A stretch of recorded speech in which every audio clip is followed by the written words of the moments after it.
Everybody, today is Tuesday, April 10th, 2018. This is MMA Junkie Radio's pre-show, the show before the show. I am Goz. To my left is Dan Tom. To my up is Danny Okers. That me. That him. To my up. That me. I'm up. Hey, kids. Do you guys ever send fake texts to people just to see what their reactions are? I No. mean, I didn't until you asked me to today. I do this all the time. It makes me laugh That's so much. horrible. I just sent Brad Tavares, "Hey bro, it was funny the first time, but now it's getting old. I swear to God, if you sell another one of my roosters on eBay to that South Korean farmer, I'm going to rip your fake leg off of that greasy stump and shove it down the garbage disposal like I did in Cancun after that 5K. And then I wait like 2 minutes and I write back, "Sorry, that was meant for my Uncle Frank." Yeah, I actually have done that one before. Yeah. Let's see what Brad says. I used to do that on AIM, like AOL Instant Messenger for people going old school, like back in the late 90s and early 2000s. Mm-hmm. And I would do that and like send like just some ridiculously lewd and like, oh, sorry, wrong box. 2 minutes. 2 minutes. Or then it got to the point, I remember before it upgraded one time, like you could actually like copy and paste, like change someone's screen name or change what they said. Mm-hmm. So I'd be having a conversation with a friend. I would just rechange what they said to something lewd, like, I like lining. I don't want to say it. Like, why would you say that, man? Oh, I didn't say that. And you just Think about what life was like before copy and paste. oh, it's great. It was great. No, that'd be horrible. I mean, you know, it was a more innocent age. Dude, you guys didn't even have to deal with word processors What's a word or I processor? did. typewriters. I refused to deal with the typewriter, but I had to deal with word processors. What's a word processor? It was like a typewriter, but They it was bring like it, a hybrid of kind of what a computer would be like and a typewriter. they bring it out for kids like learning disabilities, like Dan Tom. It was great, fun times, Coming up in a minute. fun times.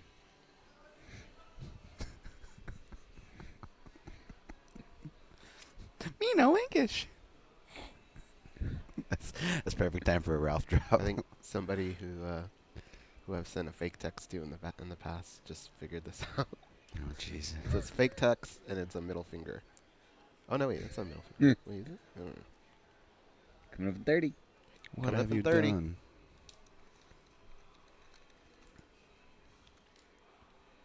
What have you done? For me lately. Huh? What? How is George holding up his shirt? He's got two hands. What in the Hey, world guys. is going on? He's one-handed Coming against the up to 10. bandit. Oh, there's a hanger. Okay. Bye. I thought you were Chris Angel. I couldn't figure out how your shirt was hanging. Like, you can't see the white.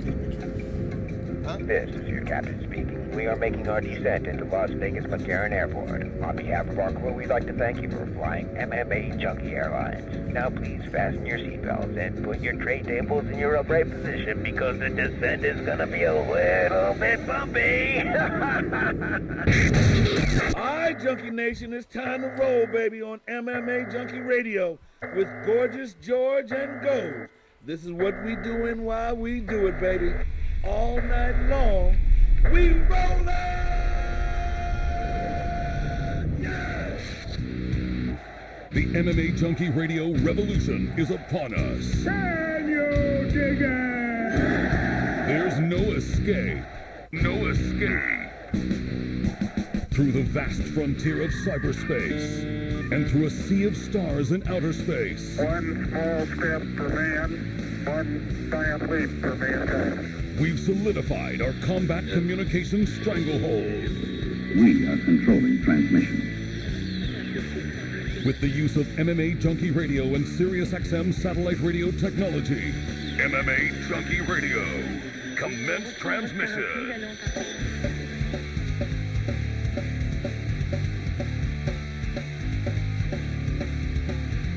Live from MMA Junkie Radio HQ in the fight capital of the world, Las Vegas, Nevada.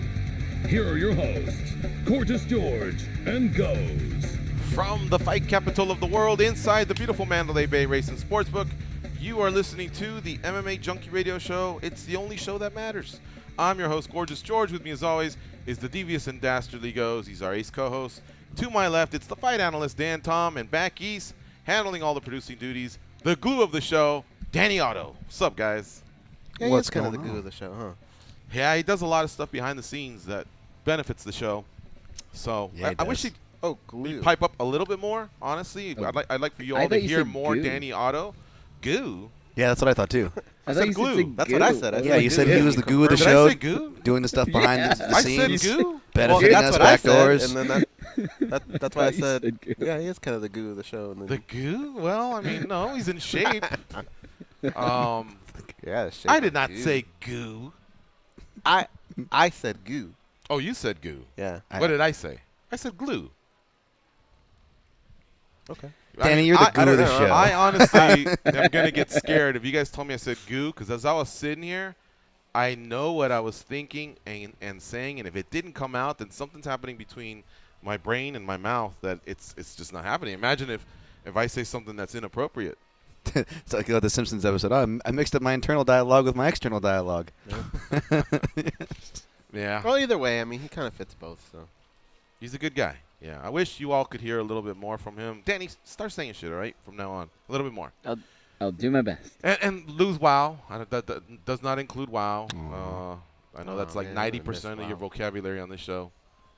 Don't lose it altogether. Just kind of divvy it up. So here we are on a Tuesday, and I got heat from – not heat. I think they were kind.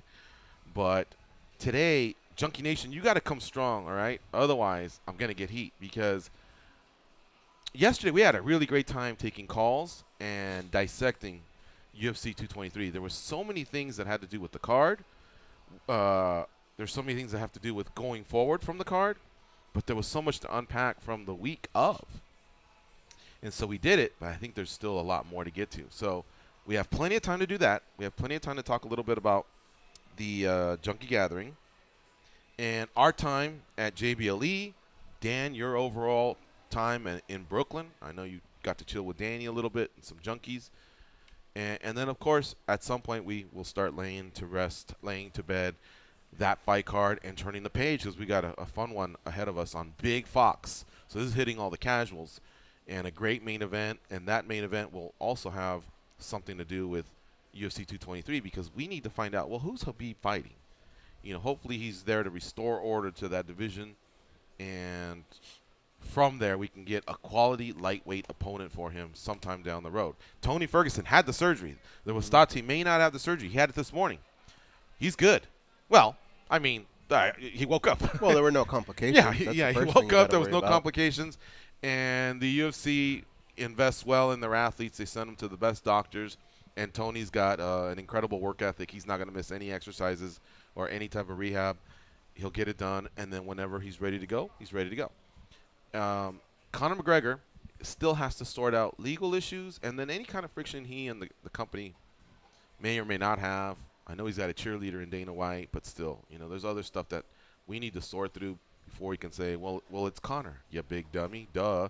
There's a new contract every time. Like, there's so many hurdles. Plus, right? the new contract was tied to RDA in a interim fight at 165, or was it 170? You know, Colby Covington and RDA squared off and were opposite of each other. You know, on the dais there for that press conference that they had, but apparently Conor was on his way to New York to sign a contract and possibly be involved in a fight like that, which, yet again, how ridiculous is that? Why is somebody fighting for a welterweight title where he's not even in the welterweight picture? And if he wins, you're putting yourself in a position where now you disrupt what's happening at welterweight when we just were able to sort out lightweight. But regardless, it didn't happen. Conor, of course, went gangster on us, and he's got to figure all that out. And so we need to know, well, who's next at lightweight? Lee and Barbosa have a fight. It's just that Barbosa just lost to Khabib.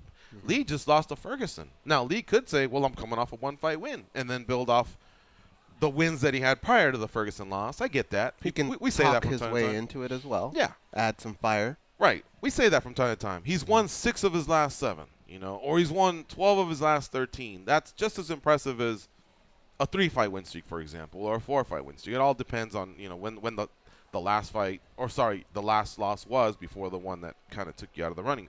Someone who hasn't had a loss, though, is Poirier. Mm-hmm. Nor Felder. All right? Poirier just has been involved in bigger fights. Felder's trying to get to where Poirier's at, so Poirier's in a good position. But if Gaethje wins, then what? We might be circling back to Alvarez. Yeah, that's what I was going to say. And he's kind of already chirping a little bit here and there, so that might be where you end up.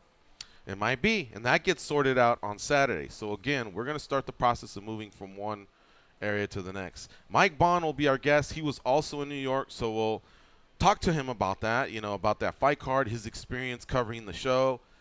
John Morgan said, hey, at the end of the day, I was having fun. Look, it was frustrating, but it was fun to be in the trenches and trying to figure out and speculate what might be next, what might not be next, and, trying to just sift through the facts and put it out there for our audience. We have a tremendous reading audience out there, and that was basically the only way anyone could capture the news. Our show was off for 2 days, so we had no way to assist in that. But the guys did a tremendous job out there, and again, Mike Bohn was there, so we'll talk to him. And then after that, we'll also, I think we're pinning down Brad Tavares as he gets ready to board a plane to Arizona himself to fight on that fight card that we talked about with Gaethje and Poirier. Now, later in the week, it's going to get a little bit more hectic. There may not be time. So if you're passionate about the sport and you felt something on Saturday night, we'd like to hear it. I went back. I was listening to the replay on SiriusXM. I was in my car, and either Jeffrey's the greatest actor ever or he felt something on Saturday night. Or not actually, a lot of his call revolved around what Conor did prior to Saturday night. He was pissed, and I know a lot of you others were pissed, and some of you take to Twitter and Facebook and Instagram and voice your frustrations, or you have unhappy faces or any other memes. Man, this is the kind of show where you can call in and talk about it. Why is it that I listen to NFL and NBA and people and Busted Open, they're calling in and they're reacting to it, That's something this show thrived on for many years, and it's something that's slowed down. So I welcome all of you, the veterans. And if the veterans are just done with it, then fine. We're the newbies. I know there's a lot of newbies out there that are listeners of the show, and you want to react to the show. This is the forum to do it. 866-522-2846. So don't put us in a position where we start to wish we had more guests. Every now and then it's nice to open things up for the phones. So make me proud, guys. 866-522-2846. Guys, what are your thoughts here on UFC 223 of anything we didn't cover yesterday? What about – oh, sorry. Go ahead. I was just going to say, how about Zabit? Like, what do we do with a guy like that? Because I got a feeling – you look at a guy like Brad Tavares, right? Like, this is 3 fights for him in a row. If he wins, it'll be 4. But a win over Krzysztof Jotko with 4 fights in a row in a lot of divisions really gets you in that title talk. A win over Krzysztof Jotko, I don't know, does something like that. But a guy like Zabit, now I think you got to catapult him into a better high-profile type of matchup. Mm-hmm. This is what we've been talking about, creating new stars. You just had a guy have a great performance, okay, on the main card. Who do you give him next, and how do you keep that ball rolling? How do you keep creating new stars? Like, who is coming off of this card that you could start working on for the future? Okay, you want to chime in? I think he goes nailed it. I was thinking kind of similar. 145, same card for Renato Moicano. He could be a guy where you could see him in the winner of taking on the winner of a Frankie versus Cub. I don't know if they want that for Zabit quite yet. Obviously, Zabit has ties to Frankie in particular, so I would leave him out of that. But just kind of that idea is what Go said, as far as that's what you want, right? Even though it's a bummer, we saw guys like Evan Dunham and Joe Lozon really kind of start to almost age before our eyes, to put in a certain way, and as putting that as respectfully as possible. Obviously, I love both those guys. So as much as that stuff hurts for longtime fans, whether you're fans or friends with these people, this is how the game works. You have to have a changeover in talent. George knows all about that. He runs rankings. You see it all the time. You guys are phasing me out. Well, no. Friday, my last day. No. George knows all about that. You run the rankings, right? Yeah. You see it. It's just it's part of the game. The new breed comes in and starts working that old breed out, and that's how the new breed. How do they get their rankings? Not just wins over those big names too, as well. Those top ranked names that hold those ranking spots. So, yeah, I agree. You got to queue Zabit up in some form. Maybe not top 10, but a guy right around the top 15, because featherweight's deep. So you can give him a name that's still ranked around top 15, but a strong name. What about the guys that just weren't able to fight because of the whole mix-up? What do you do with Paul Felder? That's rough. What do you do with Ray Borg? Well, What do you do with Michael Chiesa? I mean, a cut like that's going to heal relatively quickly, I would imagine. So let's just say that they were both able to shake off whatever Anthony happened Pettis. to them. You know, whether it was stitches or whatever.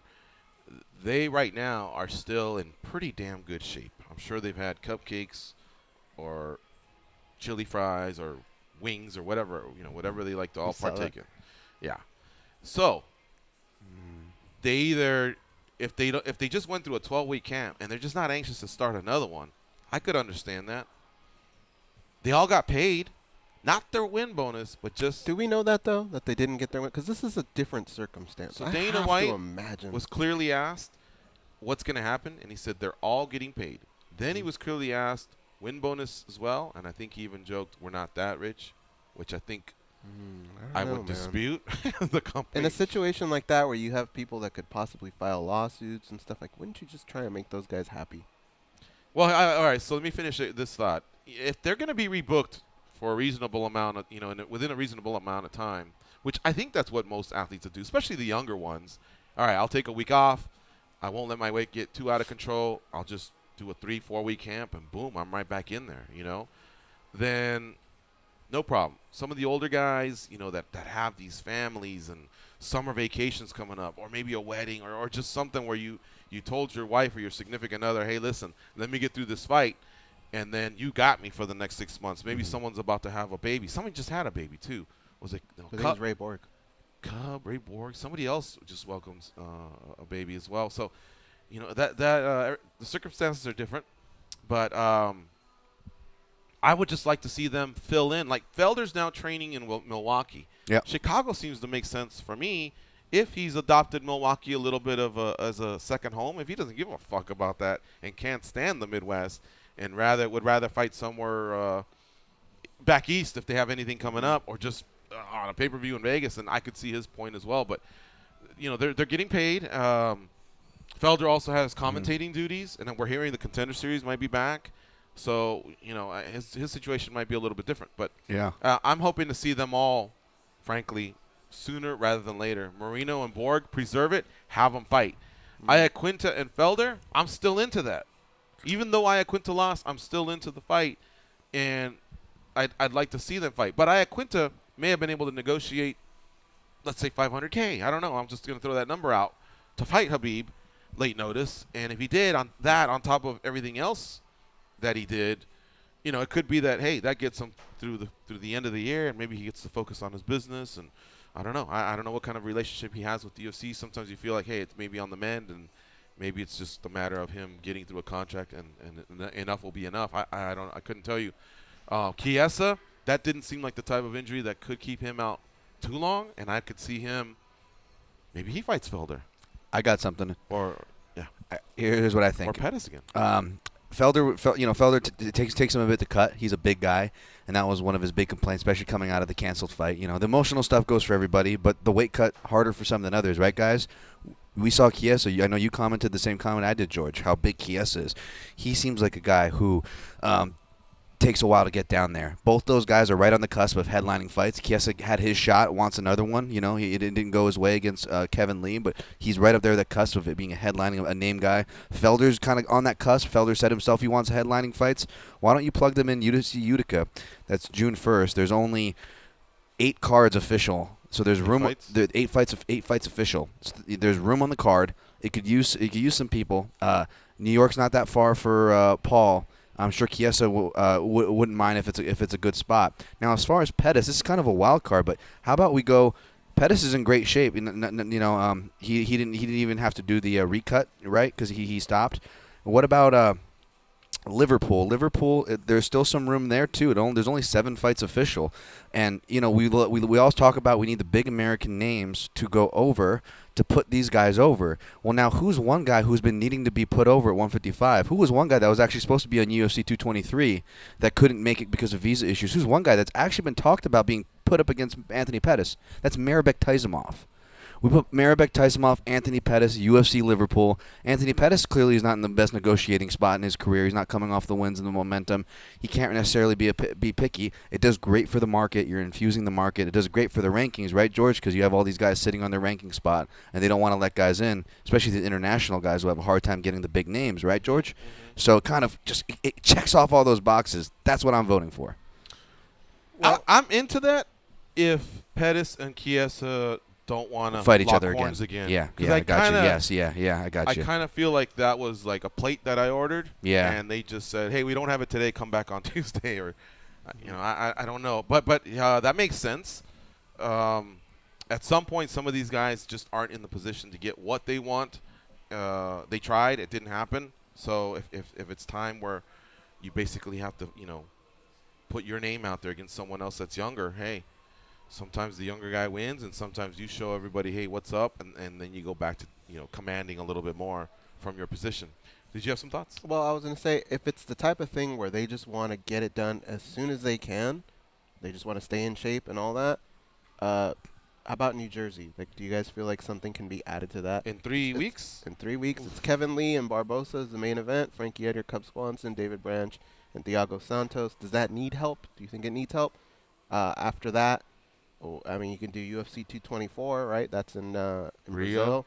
I mean, that could probably do with another small fight in there somewhere. Yeah, I would say that it's easier for me to say because I'm not going to Utica That's May or 12th. Atlantic City. So really, hey, good luck to you. I think I really like big pay-per-view cards. So I'd say put them on pay-per-view cards. That would be what I prefer. So 224? 224, 225. That's Nunes and Pennington. I'm also a big fan of Big Fox cards, but they usually only have 4 fights on the main card. Well, no, I take it back. The main card is separated from the prelims only by that terminology. Main card prelims. And there's plenty of times where there's 4 prelims on Big Fox as well. So I guess there's plenty of room to get some of those guys in there if they want to go through that weight cut again. Chile's kind of hurting a little bit. They could use something. Chile, yeah. Chile's a fight night, and I don't know. So what I want to do is we do have some callers, so I want to get to them, and I just want to say a few things here, and we'll squeeze these callers in before this first break that we'd like to take. Pitbull versus Weichel 2, headlines Bellator 203 in Rome. Bellator, I would prefer, should scale down the amount of shows and just have more quality shows because I'm really into that fight. They had a really good one a few years ago where Weichel was on his way to being the man and Pitbull caught him. So I can't wait to see that rematch. But if the one thing they're going to do is try something different, and that's, have great gates globally and just whether it's a delay or live, and they're still averaging, 700,000 viewers. And so if it's not affecting that, but they can go out there and do stuff globally, then, hey, go do that. Rome, that's pretty cool. Israel, that's been pretty cool. I really like the house for those shows. Exactly. And so when they keep going back to some of these smaller shows, to these Native American reservations, I don't know. I don't know that the fighters can you get as lifted? You know what I mean? Some of those are beautiful establishments and all, but I just don't know that it's the same thing. I hear what you're saying, and speaking getting is lifted, even as good as that matchup is, how lifted is Pitbull for that? Hasn't he been a guy quietly kind of earning his keep and kind of overperforming, asking for bigger fights, throwing his name into the hat and being denied, and recently was cited in articles complaining about not getting those opportunities, and now he gets another rematch. I think Chandler for 3 against rounds would have been bigger than Weichel for 5, right? Yeah. Yeah. So I think he blew it there. WWE has re-signed Lesnar. Now that doesn't mean that the UFC that he can't ever eventually make it back to UFC, because as we all know, heavyweights just seem to go into their 40s now. But what it does seem to me is that return is just not going to be like the one Jones comes back to or anything in 2018. I think he goes 1 year at a time or something like that. No, I think in this particular contract, it was made out so that he could do both. Oh, really? Yeah. Oh, there you have it. All right. Goes to the rescue. Well, then that's good news, but he still has to get into that USADA pool, and I just don't want everyone to get excited or now at this point. And my warning for people to not get disappointed, that goes out the window if there's still an opening. Every time he fights, it's a big deal. It's a massive pay-per-view. But you can't just you can't throw him in there.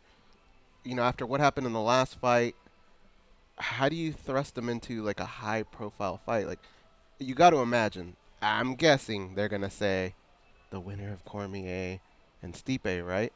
And grab all those dollars. But how do you justify it? How do you do it? Because they're not gonna say, here you go, Brock. Here's Verdum. They're just not gonna do that. You know what I'm saying? If that's the route they take, just get rid of the rankings and just inform everybody. It's what they're gonna do. Start talking trash. Nothing else matter. Martial arts doesn't matter. Respect doesn't matter. Are you popping or not? You know, are the ratings going through the roof? Are pay-per-views being sold? Is money coming through the gate? And if not, then at least be honest and upfront with the fighters. You know, and forget about how this pivotal matchup between 1 and 2 could lead to a world title. And the funny thing is, though, Stipe and Daniel, they're probably both salivating at a matchup like that, right? I know. Because they know they could probably beat him, and they know they're going to make a shitload of money. Yeah, that's the problem. It's so weird, man. Yeah. And the last thing I was going to mention here, and then we'll take these calls, is the broadcasters have been set up for UFC on Fox 29, Anik, Cormier, and Cruz. That'll be interesting. They just had a 3-man over there with 2 color commentators, and they're going to do the same here, except these are 2 current fighters. 3 or 2? What do you like better? I like 3, but I like color commentator, play-by-play guy, and I like the third guy to be in a different type of position. Maybe Cormier can float out there and be more of a fun fat guy, a comedic role, kind of like what Rogan can do. You know what I mean? Other than just straight X's and O's, which is I think what Cruz is going to deliver. And I think he has the capability to do that a little bit. But I always used to enjoy, because I come from Monday Night Football and seeing maybe play-by-play, like a color Big John commentator type guy. Yeah, Big John. John. He does with Bellator, so you would have Chael Sonnen and Big John, something like that. Yeah. All right. I like Cruz. I like Cruz as like a Quadros and like a third, and I think it's good to have Cormier for the color because there's going to be a lot of crazy emotion-filled moments in that card, I think. So it's good to have a guy Cormier there to emote properly. Yeah, because Cruz and is that the guy from yesterday? Nothing beats a bug. We agree. Yeah. No, thank you. No. Let's talk to these savages that are on hold. We'll start off with Marco in Waco, Texas. What's up, Marco? Marco from Waco, ¿qué pasa, Atos? ¿Qué pasa, man? See, I am better, and I know when I receive the bad signal, I answer the call, brother. Yeah. Yeah. Hey, Savit Mohamed Sharipov, man, first of all, impressed with the dude. The dude is 6'1" for crying out loud, man. It's almost even fair for a featherweight. And I see this guy, he's 27, he definitely can move to 155 and 170 eventually, just because of the frame of the guy. He called out Jair Rodriguez, and I actually like that fight, man. But Jair been on the shelf for a while since he got his ass whipped by Frankie. I want your opinion on that. And on Brock Lesnar, Jeremy Butler reported that the contract that he signed yesterday is only a short-term contract. It's only going to cover like the first quarter of the year.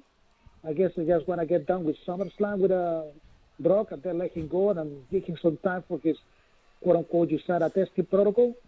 So in all that report that we're not going to have Brock, short-term contract according to Jeremy Butler. So I take that for what it's worth, guys.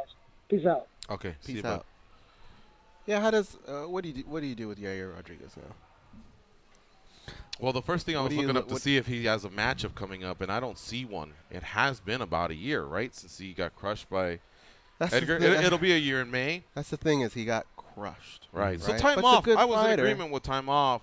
I prefer maybe something between 6 and 9 months, but I have no problem with 9 months. As you start getting close to a year, well, you know what it seems to do is it seems to be like a setback where all of a sudden that one fight that can put you back in the mix, it's no longer there. Like, look at Moicano. Moicano lost in late July. So let's just call it August.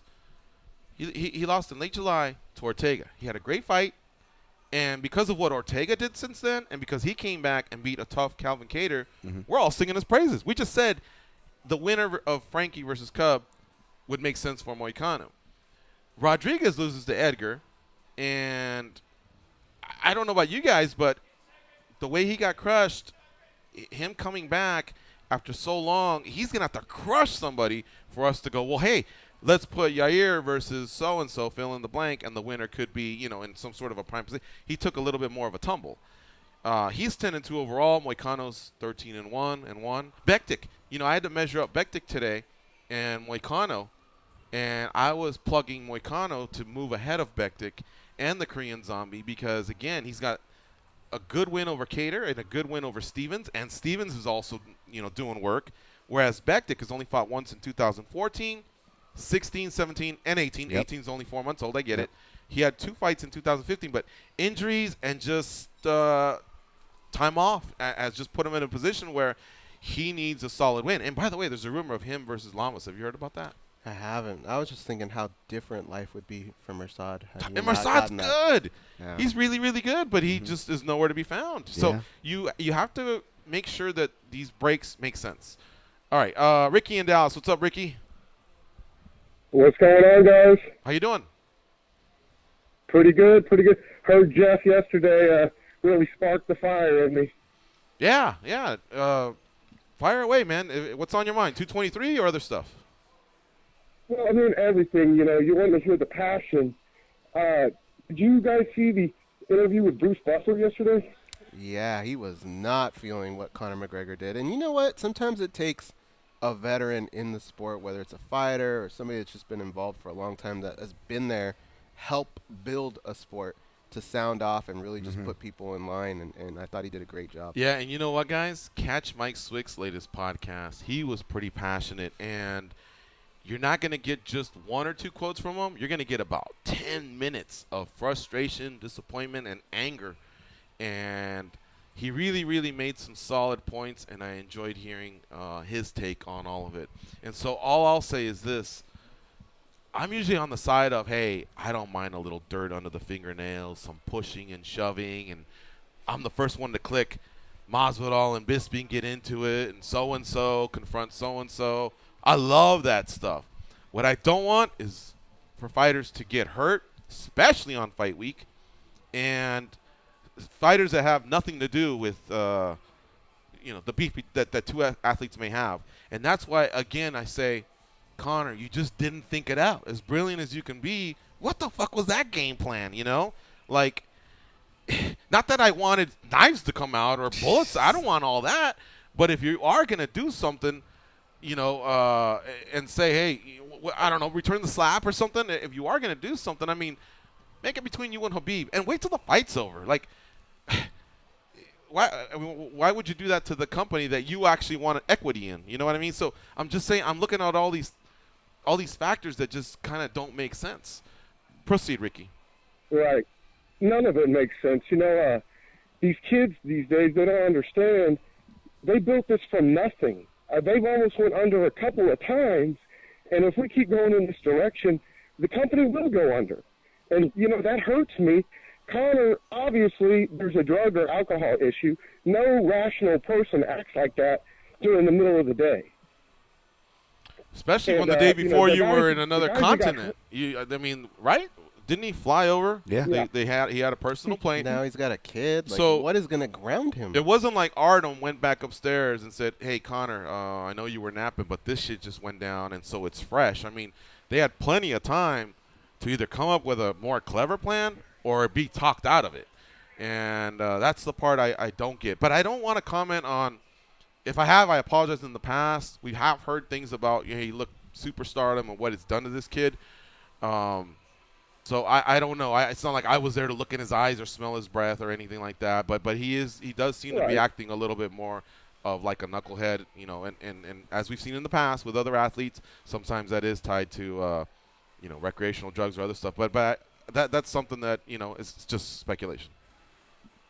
The guys that got hurt, they should get the win bonus. The whole training camp should be paid for, and send Conor the bill. All the sponsorship money, all that stuff. This is ridiculous. These guys do this for a living. I don't come down to your job and mess with you when you're trying to earn a living for your family. How can you do this to other fighters? I agree, bud. Thanks for the call, man. And you know what? I'm starting to feel like the win bonus is Dude, in it's a line. must. It is in definitely line. is a must. Yeah. We're talking about Borg, Chiesa. Marino, Chiesa, Pettis. At least the ones that kind of were just out from the beginning. Mm-hmm. You know, Marino had no one to fight. So him and Borg for sure. Chiesa for sure. Pettis and Felder, I think in the end they did have the opportunity to fight each other. I kind of respected why they didn't.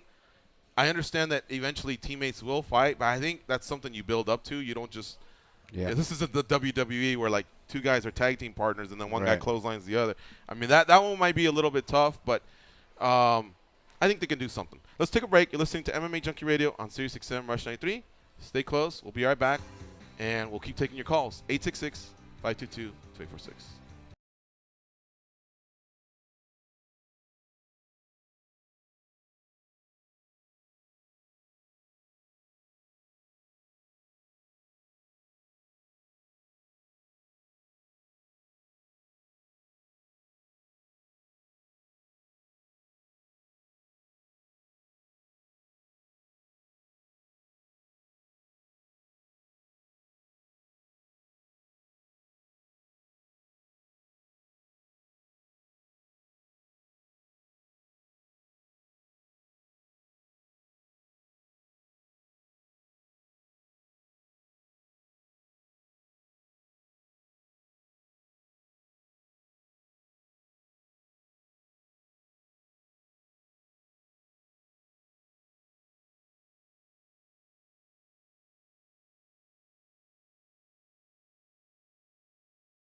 have none of that. You listen to them, so you're no better. I am awesome, though. They are Gorgeous George and Goes. Fantasy baseball is in full swing, and SiriusXM Fantasy Sports Radio can take your team to a championship. Hear expert advice from the best fantasy baseball analysts, plus interviews with big league players and general managers. If you play fantasy baseball, you need to listen to SiriusXM Fantasy Sports Radio, Sirius 210, XM87, and on the SiriusXM app by searching Fantasy Sports. All right, we reshuffled the deck a little bit. Brad Tavares will join us in about 20 minutes. He's going through airport security, and he's traveling to Glendale. He fights Christoph Jocko on Saturday night at UFC on Fox 29. We'll also talk to Mike Bohn, except he will be on in about 50 minutes or so. We'll talk to him about UFC 223 and his coverage and everything he thinks may pan out going forward. He has an excellent article that does really good traffic for us. It's called Sean Shelby's Shoes, where he plays the hat of the matchmaker. So I want to pick his brain a little bit about that, because when I was anticipating at least 3 cups of coffee and a long night, because I was like, Chiesa and Pettis and Felder, where's all this madness going to take place? And then with the fight coming up this weekend and Lee and Barbosa, I just thought there's going to be a big shakeup. Diaz has to take a drop. Diaz hasn't fought since August of 2016. Yep. Diaz hasn't won since March of 2016. Diaz hasn't won at lightweight since December of 2015. You can only do so much. I hate to move fighters around, because when I stare at them, I know I'm staring at one of the top 15 fighters or one of the top 10 or wherever it is they're placed. But at some point, there's other guys that are just putting in work, and you're not. And no matter what you did in the past, it just doesn't matter. And the fact that he beat Conor, carried weight, when Conor was the undisputed champion. He's no longer the undisputed champion. It's now Khabib. So the shakeup wasn't as bad as I thought it was. Of course, these are all suggestions. I let the Big Four finally make their decisions and run them through. So our USA Today rankings, USA Today Sports, MMA Junkie rankings, they'll come out today. They come out every Tuesday. And here's why I think it's more important now than ever. Apparently, and again, this may not even be true, Felder was not going to be allowed to fight because he wasn't even in the top 15 of the UFC rankings. Well, he wasn't ours. Mm-hmm. And if anything, wouldn't you go with an independent body than the actual promotion? Yeah. Right? And so, hey, commissions, if you're listening, start waking up, man. There's other rankings that have been around for a long time. And hell, that's a plug for anyone else that's put in hard work to rankings, any other, websites or whatever, any other bodies that do a ranking out there. Maybe you should start taking a look at that if you're going to ever base a decision on that. Although we don't even know if that's true. Who knows? Back to the calls. We'll start off with Gage in Fort Myers, Florida. What's up, Gage? How you doing, guys? Good, and you? I'm doing pretty damn good. Can't complain. I just got a couple questions for you guys. I heard you guys start talking about it earlier, about the commentators for this weekend. Dominic Cruz is on there. I don't know about you guys, but I feel like he kind of overshadows some people sometimes. And he's gotten a little bit better since the first time he did it, but I don't know. I'm not very keen on him being a commentator. But I want to know your guys' opinion on that, and I wanted to know who do you guys think Nick Diaz should fight if he comes back and accepts it? All right. Let's see if we're on the same page here, because I've said well, hold on. I want to see if I'm on the same page with him. All right. I've noticed this too. And when you say overpower, this is what I've seen. When there's someone else there and they make a point about something, from an analyst perspective, he almost does it again and reiterates that point almost like it's not valid unless he says it. And I don't know that he's doing it on purpose, but sometimes you just got to let the other guy do his thing, and then you chime in when it's your turn. Is that what you're talking about? That'll eventually make the partnership better. Yeah. Yeah. Yes, that's exactly what I'm talking about, Gus. Okay. Yeah, I've seen that before. I mean, he's great at what he does, but yeah, I think maybe he needs to take a step back sometimes. His strategy, his explanations during a broadcast are really solid. His work behind the desk is pretty solid. But I would say, yes, as far as his personality, sometimes I think he can be a little overbearing. But I think I'll take that than this timidity or not having not being prepared. So I think it's something that he can improve on, and that's us really reaching, because I really think he's a solid commentator. To show you a little bit of like what goes on our show, there's 3 of us, right? If you ask a question and George answers it, and then Dan answers it, unless I have something to say that's different from what they're going to say, I'm not just going to reiterate the same point. I think something like that has to happen a little bit more. What was your other question? Nick Diaz, I saw that his suspension will be up in like a week. I don't know who you guys think he accepted the damages. If he actually takes the fight. Okay, all right. Thank you for the call, buddy. Diaz Lawler 2. Perfect. Perfect. At any time, that works. That always works. It's great now. Yeah. And Lawler, wait. So even what did like Lawler Condit hurt when he works fought all the RDA, his knee, right? And that was in December. It's true. We're now in April. That is true, yeah. So let's just say we'll use a 9-month timeline. September for Lawler, maybe October for the card that we're having here in Vegas. And if you told Diaz, hey, look, you haven't fought in a few years, can you be ready by October? He'd probably say, all right. Although he never really gets out of shape. But I'm into that, man. I really am into that one. For some reason, those two have just not wanted it. And what's shocking is that Lawler has not wanted it. Now, Lawler did go on to win a world title, so maybe that was his way of forgetting about it. But why would you not mix it up with Nick Diaz? There's no threat of a takedown. You get a chance to right the ship. And how about if one of them becomes a world champion and at some point you've evened the score, you have a beautiful trilogy that's waiting for you.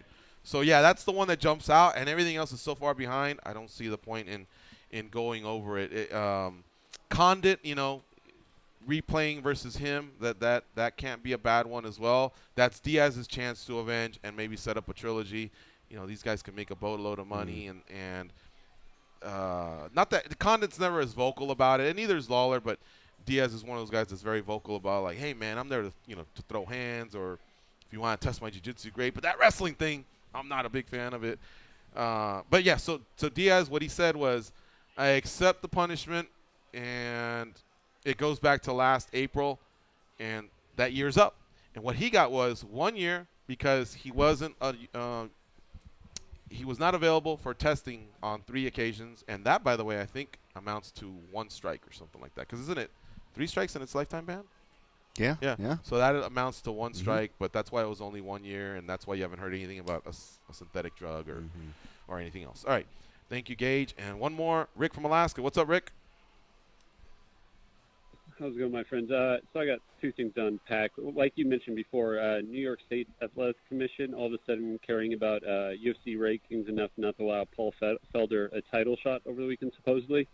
That's kind of crazy to think about, especially when you put into mind, what do you do about Brock Lesnar possibly receiving a title shot right away when he comes back? Does the UFC give him some made-up ranking even after being gone for 2 years if they decide to have that fight in New York? Or do they just make the fight for some other place? I got one other thing after that. Okay, so I want to say this on behalf of Felder and the New York State Athletic Commission. Dan had talked yesterday about the fact that Felder was never officially brought forward, right? So the whole ranking talk may not have mattered, or was that still discussed? That's one side of the story, at least per the president. Sumbler, Kim Sumbler, I want to say her name is Morocco Sumbler. is making calls, and if he hasn't put something else, hopefully that gets covered. Yes. So let's freeze on that one. Regarding Lesnar, if he were to come back, we would have to see the fight first, and then if he wins and if he loses, along with where he left, depending on how long ago he left, depending on how good he looked in a win or loss, is where he can be placed, and you could possibly put him within a top 15 if a commission's looking for that, or a top 10, just because the heavyweight division, man, they all just kind of seem to take each other out. But I think the easier answer, Rick, for that is more than likely the UFC would just not go to a commission where that might be an issue. So they're learning as we go. New York's got some great things about it. Great gates, great fans. But they've had their fair share of troubles with the commission, so it could be that they just keep them away from that. Then it's no longer an issue. Yeah, and I was going to comment, Dana White's Tuesday Night Contenders is coming out, I think, soon, right? I know you guys are a fan of that. I was as well. I love it. I wasn't a fan of the – yeah, of course. I didn't like the Snoop Dogg commentary. I mean, I listened to it a little bit, and then I was like, I'm really over this. And the regular commentary was okay. I would like Dana White's Contender Series to experiment with something that hasn't been done too often, which is no commentary. I like there to be a third option when you can just watch the fights and not have to hear the promotion talking about these fighters or anything. I know it's good to get the backstory and everything, but occasionally in wrestling they've done it, and I sometimes like it. It's like almost watching it live, and I think it'd be something worth experimenting with. That's Just because very it's so interesting. different, it's experimental. I've Yeah. one time there was a football game where Fox had issues and they had the background noise, the crowd, but they didn't have anybody calling it, and it went about 6 or 7 plays. I thought it was really cool. So I you would actually want to totally do hear it. the feel, the coaches yelling, the strikes that are being heard, just no commentary. Because I was going to say the mute button kind of works, but I think what you want to capture is also the feel of everything that's happening, right? Right. You want to hear the striking and everything else, and this has become my issue when I'm watching I bet you they the could do Joshua that. Anthony fight. Yeah. Well, when you watch boxing fights in England, they have some stupid rule where you can't have any mics near the ring. So Oh, without that's the right. commentary, you can't really hear much of anything. It's almost like having it on mute besides some of the crowd. But in the United States, it's the complete opposite. You can hear everything. The only drawback to not having the commentators on the Contender Series is you'll hear the occasional family member screaming at their top of their lungs at the fighter to encourage. I remember there's a couple women, like some moms of the fighters when I was watching that show, who just almost ruined the fight for me. They're just screaming, and their shrill voice was just like grating. But besides that, yeah, I'd like to hear the punches clean. I like to hear the people, their corner guys, and just I don't want to listen to Paul Felder or anyone else talk sometimes. So that's it. Thank you guys. See you, buddy. I'll second that. As an analyst, sometimes I have to hit the mute button to achieve the same thing, because you don't want to get swayed by the commentary. You want to just watch the fight for what it is. So a lot of my tape study will be without it. But if we have the option, that Rick's talking about, that would be great. Even for selfishly, small percentage of the pie. But someone like me, I'd be for it. If it was easy to do, then I could see them doing it. But if they gave you the option between Snoop and Uriah or no commentary, and let's just say the 500,000 people that subscribe to Fight Pass voted, something makes me think that they would vote for Uriah and Snoop. That's what I think. There's just a small minority that might like that. But if it's easy and it's just flipping on a switch, do it. Let's try it. Let's try anything, man. That's what that Contender Series is for. All right, you're listening to MMA Junkie Radio on Sirius XM Rush 93. Stay close. We'll be right back. And shout out to the callers. You guys really came through in that first hour.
4/7 home on SiriusXM.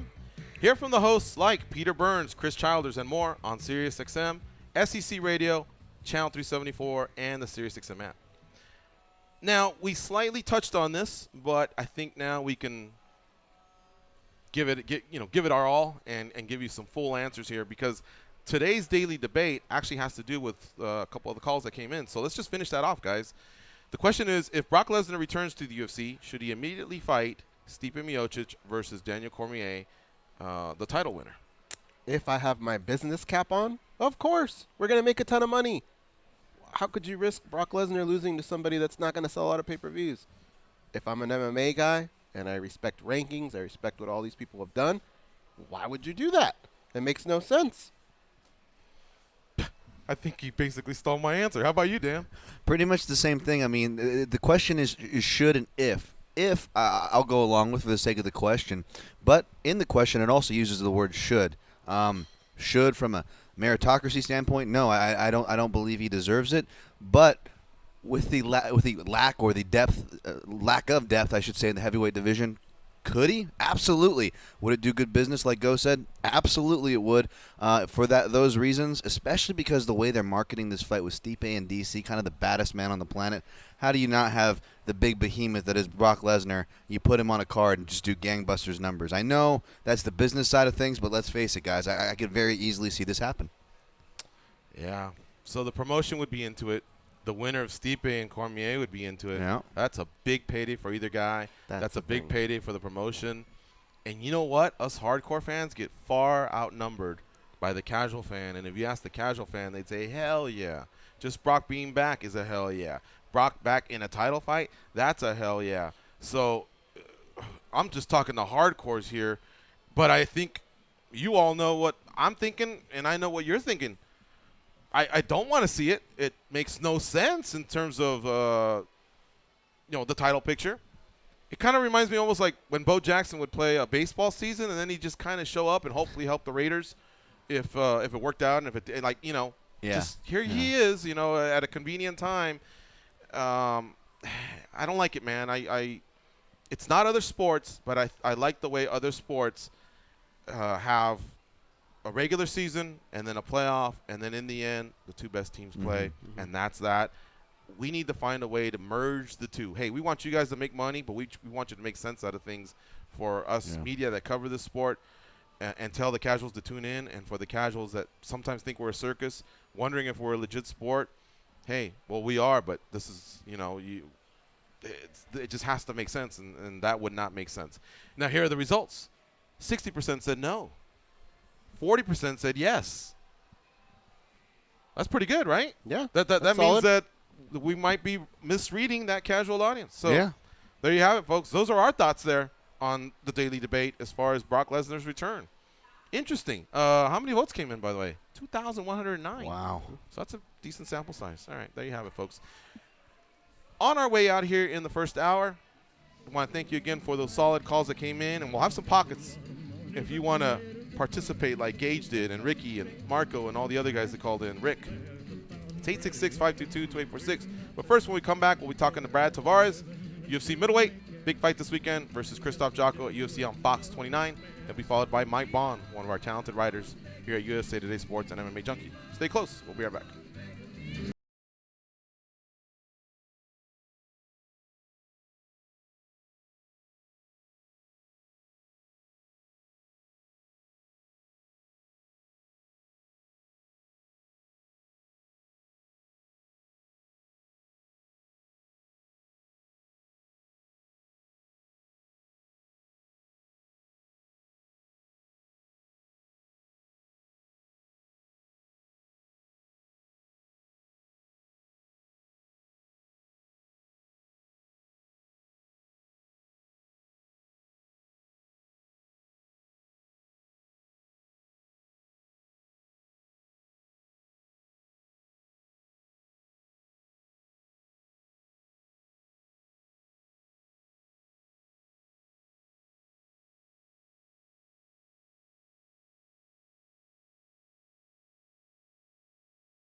expressing with my full capabilities. And now I'm living in correctional facilities. Cause some don't agree with how I do this.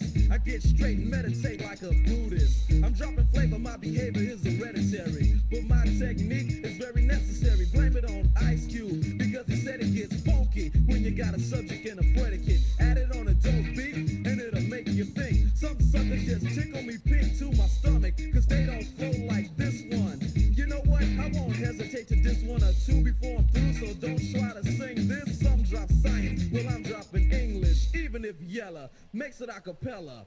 I still express, yo, I don't smoke weed or cess. Cause it's known to give Here we go. It's the second hour of the MMA Junkie Radio Show. Love that song, but my man's got to catch a flight.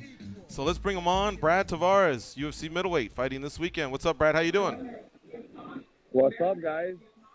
Hey, what happened there at the airport, man? You guys hear me all right? Yeah, we can hear you. What happened at the airport? You gave me a little scare with all the things happening to fighters on fight week. I was like, no, not my man Brad. No. It was nothing involving myself. Just some idiots, not paying attention. It looked like a van had its passenger door open, and the cab driver banged it, hit it. So wow. It was just a hold up, which was weird. It's a Tuesday, it's a slow day at the airport, so to have all that traffic and then see why. But Ray was here probably an hour before me, and he said that was there from when he got here. So I don't know what's the hold up. All right. So, Brad, man, it's fight week. You must be pretty jacked up. I know things are a little bit different. We had you in studio, and you can't wait for fight week to be over so you can come back to your little daughter. Update us on that. Just is it any different for you now, your fight week, because things are a little bit different at home? Like what I realized the past couple of days leading up to today is that I've been super spoiled the last few fights. I've got to fight right here in Vegas. Didn't have to pack, didn't have to think about it, didn't have to worry about catching a flight.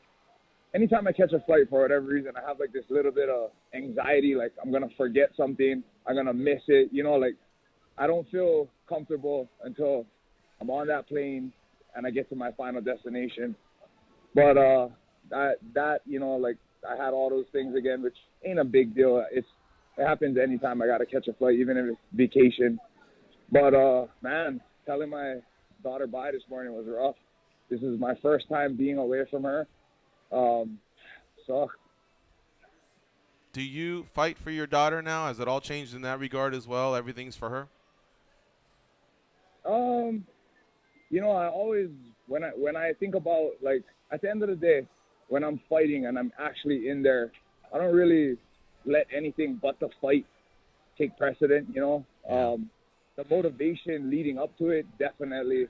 I think about my family. I think about my daughter, obviously, now. I think about Hawaii, all my friends, my coaches, everybody that helps me, that put in their hard work. I want to make it worth it for them. So, yeah, it's definitely added motivation. You're fighting Krzysztof Jotko, and you have a little bit of intel. How much of a help and a resource was Uriah Hall throughout this camp for you? And the coaches as well, Eric and everybody else that was with Hall when he fought him. Yeah, I spoke to Uriah a little bit, not too much, because I'm a firm believer in you can have the playbook, but you still got to play the game. And who knows, Krzysztof Jotko is coming off of 2 losses. He might have completely revamped what he's doing. So I don't want to get too ready to see one thing, and he comes out with something totally different, and I'm surprised, I got to be ready to adapt to everything in that fight. But more so than Uriah, I think having Eric work with him that whole camp for that fight, being in his corner, seeing things that, a fresh set of eyes outside sometimes see a lot of things the fighters don't. And I've worked with Eric, like I always do, and he'll be in my corner as usual. So that was good. Brad, did turning 30 mean anything in terms of your career? And did it, make you think that, along with being a dad? This is, I think, your 16th fight in the UFC. You have a very formidable 11-4 record just in the UFC, 16-4 overall. You have a 3-fight win streak, and every fight is your Super Bowl. Every fight, no matter what, whether you're coming off a loss, 10 straight wins, 3 straight wins, it doesn't matter. Every fight is the most important fight ever. But just from a perspective of of all that I just said, tell me what you're thinking about going into this fight, and what are the most important things that you want to accomplish on Saturday? Definitely, always first and foremost, the most important thing is getting that victory. Secondly, behind that is going out there and putting on a great show. Something that the fans can be happy about, that my family can be happy about, that everybody can just be excited about. But as far as age goes, I haven't really thought about it from when I was young. I remember the one thing that I do see now is that when I was like 20, 21, even before that, 19 years old, 19, 20, 21, I had these older guys like that couldn't believe that I was only 21. And, I thought, whatever, it's whatever. And now I'm the veteran guy in the gym. I was always that young buck in the gym, the new guy, the up and comer, and now I'm the veteran, and I have these younger kids that look, I even call them kids. They're men, but they're kids, that I help, coach, guide, whatever, try to give some advice to, pointers, whatever. So as far as age goes, I feel like that's the only thing. But man, I've been feeling freaking so much better every camp. Like this camp felt so much better than the last, and it's been like that, And I don't know what that is, if that's like a physical thing. I don't know if it's just everything came together and my life is in the right place right now. I'm sure it's all of those things combined, and it doesn't hurt that I have full access to the UFC PI now, so things are great right now. I'm excited.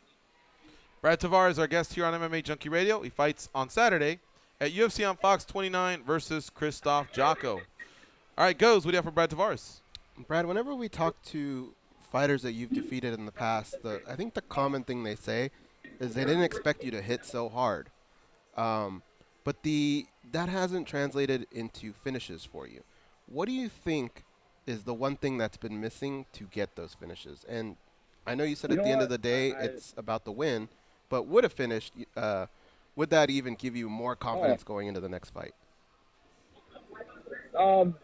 Confidence, I'm not sure about that. It definitely would help just your overall case for fighting for the belt eventually. And hey, you get those finishes, and that's potential 50 Gs, and it's something that I want it. And what I boil it down to, like I look at the beginning of my career, and I was like all my first 5-6 opponents I finished, and I think in the first round. And I look at what's the difference, because I'm a much better fighter now, but sometimes I think I'm a little too good at, I'm if you watch my fights, I don't take a lot of damage, and yeah, I've gotten hit here or there or whatever, but overall, I don't come out of a fight bleeding, cut up, on average. Obviously I've gotten cut before, obviously I've gotten a bruised eye before, but just overall, you see some guys that not hating on the guy, I love the dude, but look at Joe Lozon in this last fight. His face was battered, and that's a common thing for him. Diego Sanchez, there's those type of guys. So I stray away from that, I try my best. I think that, as a fighter, you want to get hit as least as possible. So, I think it's just when I was younger, I was a little bit more reckless, and I put myself in those firefights and came out the victor. And now I'm just, I'm just much more technical, I think, and I think that's what it is. But I'm definitely every fight, I'm trying to smoke these guys and take their heads off. And hey, maybe I'll let it go a little bit more and try to put Jotko away and hopefully get a knockout or submission or whatever it may be. Sometimes, depending on the division, 3 fights in a row, add the 4th fight, you're pretty close to talking about a title shot. In your case, when you talk to your manager or whoever, or even your trainers, what is that one number that you don't want to get past without having a title shot being talked about? In other words, if you say, I better not win 6 fights and not get a title shot. What is that sweet number for you? To be completely honest, that's not a conversation that I've ever had with my manager or with my coaches, the end goal is always for that gold. But we've never like sat down and said, hey, look, if we get past 5 fights, it needs to be a title shot. Like, there's never been that specific conversation. I honestly haven't really even thought about it. But, you know, our division, I would say, is stacked. We have a lot of good guys. At the same time, we have a lot of guys on their way out right now, a lot of top guys on their way out. We got Bisping, Vitor. I believe Rocco said he's toying with going to 205. We got a bunch of guys that, you know, like, no knock on them. They're solid dudes, but they're getting older. So, you know, their time in this sport might be coming to an end. Jacare, UL, GSP can't even be in the topic. You know, he won the belt and bounced. But, yeah, I don't know. We'll see how it plays out. But as far as for me, I have no specific number. If I could get a title shot next, hey, I'm definitely stoked, and I would definitely jump at the opportunity. We got the fight analyst Dan Tom with us as well. Dan, what you got? Hey, Brad, staying on this topic, just curious. So, you know, maybe not having the title talks and stuff with management, but do you ever have the next fight talks? And I guess what I mean is, obviously, like you said, your priorities are straight. When you go in there, you know what you got to do within the round, within the fight. And I don't think anybody questions that. And you don't want to think too far ahead, but do you ever think about a name? For example, you were just saying how you started your early career. You said, you know, it might be decisions now, but you also went through your phase where you were wiping guys out in the first round. And sometimes a decision, as you know, can be more valuable to get that mat time. You grow. So I guess what I'm trying to set up is, even though the bigger names, you deserve them, Brad, and I'd love to see you against those names, but do you ever look at maybe hot names of maybe younger guys like that Borrachinha guy from Brazil? You know, he hasn't been making out of the first or second round much, and, you know, there's a lot of hype on him. Do you ever look and say, hey, you know, I think I've seen that guy before. I think I could, this is a good matchup for me. You ever think about maybe jumping in and stealing these guys' thunders? You know, I've always been looking at, like, the bigger name guys. Like, I was eyeing, like, Bisping. Even that Anderson was back in the pool prior to him getting popped dirty. Like, that was another name that I was eyeing. I love Vitor. Used to train with him. Consider him a friend. But when the opportunity came to take a fight with him, you know, I think more so I've always been looking at the bigger names. And, yeah, not looking past Christoph Jocko, but definitely after this fight, I want to, you know, move up, fight somebody that's going to take me up the rankings. And if I could leap up the rankings, that would be great. If I could get a fight with one of the top 5 guys. I know Bisping is still up there, and he still doesn't have a fight. So, hey, maybe, you know, it didn't happen this time around in London, but hey, if he's still waiting, and after I get past Jocko, maybe we can make that fight happen. Well, yeah, I mean, I would love for some Hawaii versus England, that's for sure, Brad, and hopefully, we hear you talk about these names more, because I think you definitely deserve them. But not to get too far ahead and kind of rounding back to your skill set, you were also saying something earlier just about, you know, the process of maturing. You're not sure what it is, but you're feeling it as a positive.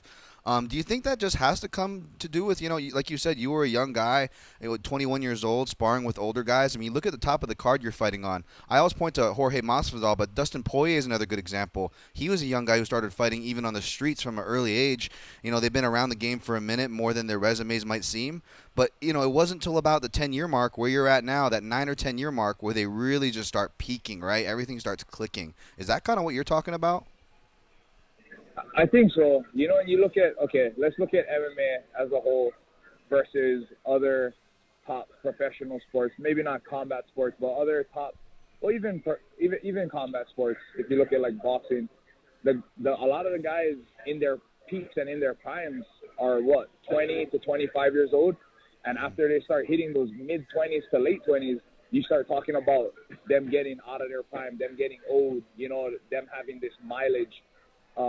Fighting is kind of the opposite. A lot of guys don't start fighting and training. I mean, now more so because of the rise of MMA and the popularity of it and the UFC, you see kids starting a lot younger with, you know, like they've always been wrestling and doing judo and jiu-jitsu, martial arts, but now they're doing it with the goal of competing in mixed martial arts when they hit that 18-year-old mark. But prior to that, everybody was starting at around that age. Everybody was starting as kind of like something else to do because I didn't make it at football or I didn't make it at whatever it was that they were trying to do. So I think for MMA, a lot of times you see where that knowledge meets that physical, that peak physical point in their life is around this 30-year-old mark. Like, you've seen a lot of guys 31, 32. That's when they really seem in their prime, you know. So I just feel like maybe that's what it is, you know. Like, maybe my knowledge of the sport and my experience, you know, is finally meeting at the top with my physical abilities, and that's why I feel that way. But yeah, I don't know what it is. I haven't really outside of like just training at the PI for conditioning. Everything else has kind of been the same, but I've just felt better overall.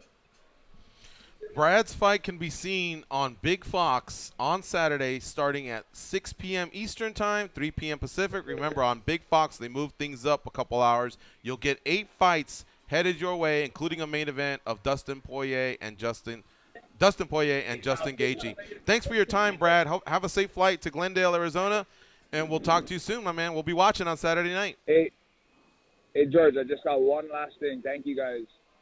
I got one last thing for Goes.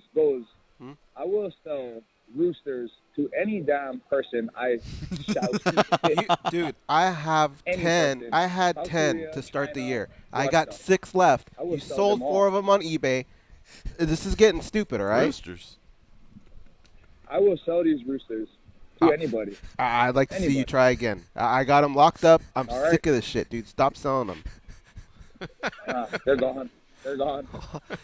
All right, guys. I'll All let right, you, I'll guys. let you guys talk about Cox off the air. Have a safe flight, Brad. We'll talk to you soon. Wow. All right, guys. All right, Easy, see you, Brad. buddy. Later. All right, that's Brad Tavares. Solid dude, man. That's great. He's been at Extreme at least 10 years, man, and then he's a household name there. I was gonna ask him one last thing, but once you guys got on that topic, I was like, well, I don't know how I could top that. But I was gonna ask him, Cock talk. would he?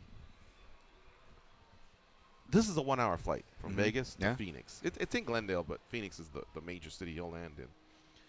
If you guys were with Brad, or you were Brad, would you, if I paid you $100,000, take a flight from Vegas to Melbourne, Australia, direct, which is 16 hours, go through customs, and immediately put your bags and fly back to Phoenix 16 hours?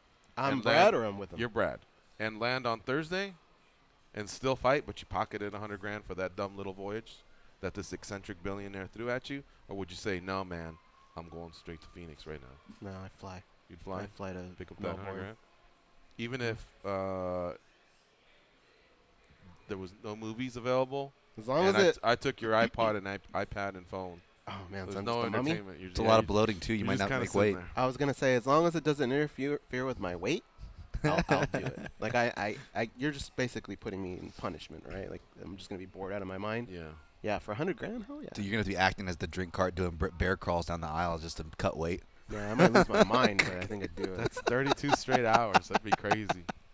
All right, guys. The rest of the cards like this. As y'all know, Matt Brown tore his ACL about 2 weeks ago, so he's out of the fight with Carlos Condit. The main event is Dustin Poirier versus Justin Gaethje.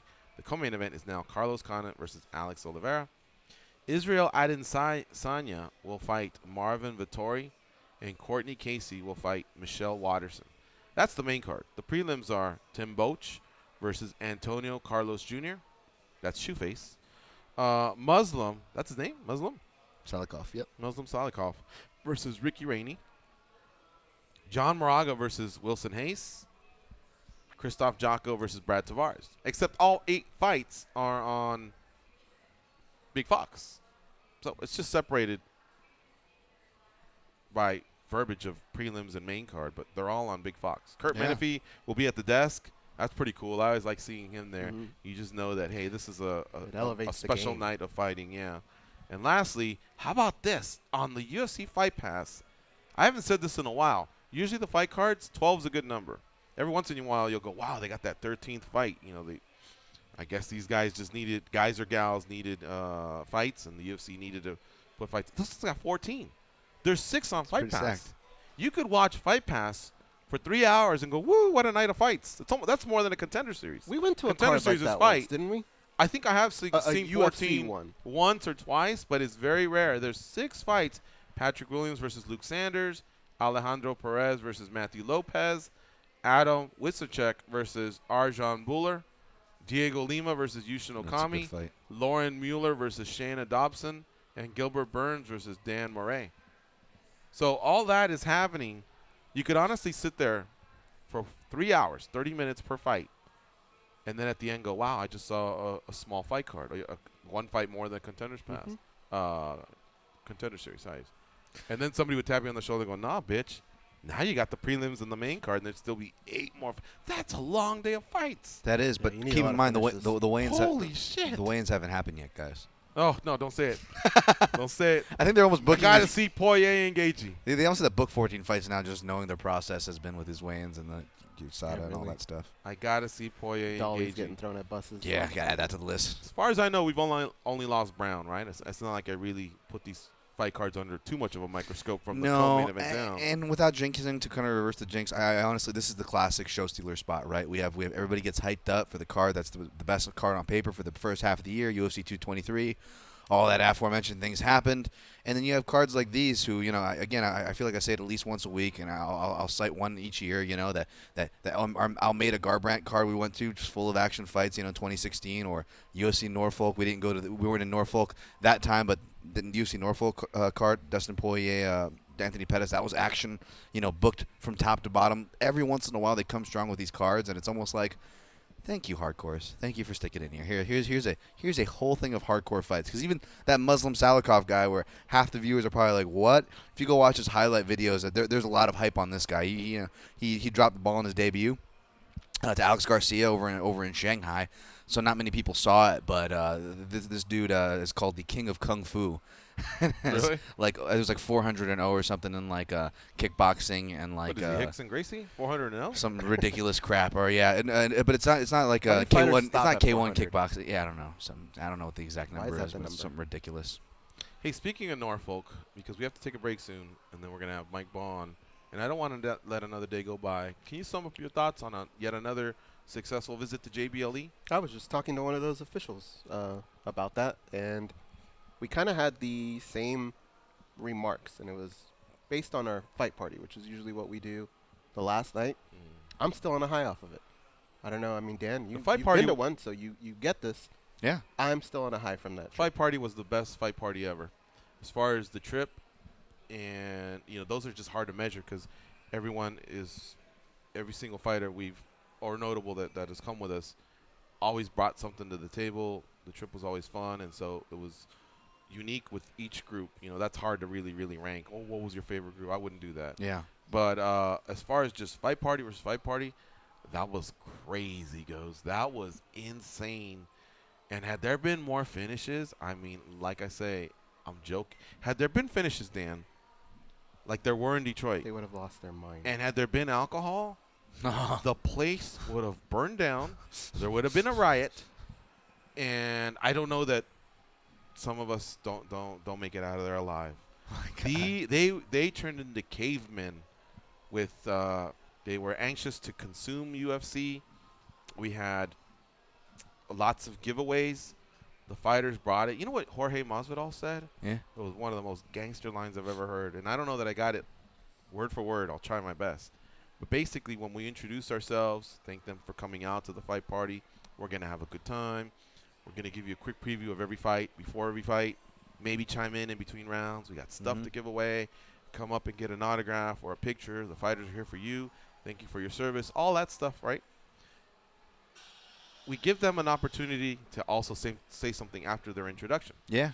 And when Jorge got it, he said, hey, listen, this has been an epic trip. I'm loving every minute of it. And now we get to bring our worlds together because we get to watch some MMA fights. And a lot of you are fans, and the fight card's ready and set and ready to go. And thank you for everything you guys do. The fact that you guys are brave enough to protect our country, keep our freedoms, it allows me to do what I do, and that's break jaws. And I think we all just went, God damn.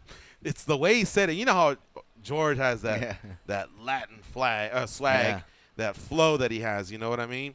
And he said it, man. He just goes, man. He goes, that's what allows me to go out there and break jaws. Oh, and I had given him a pretty good intro talking about his days as a YouTuber, street fighter, and now a professional fighter. So I'm sure plenty of people, Google the names that are coming. And Yeah, so I bet.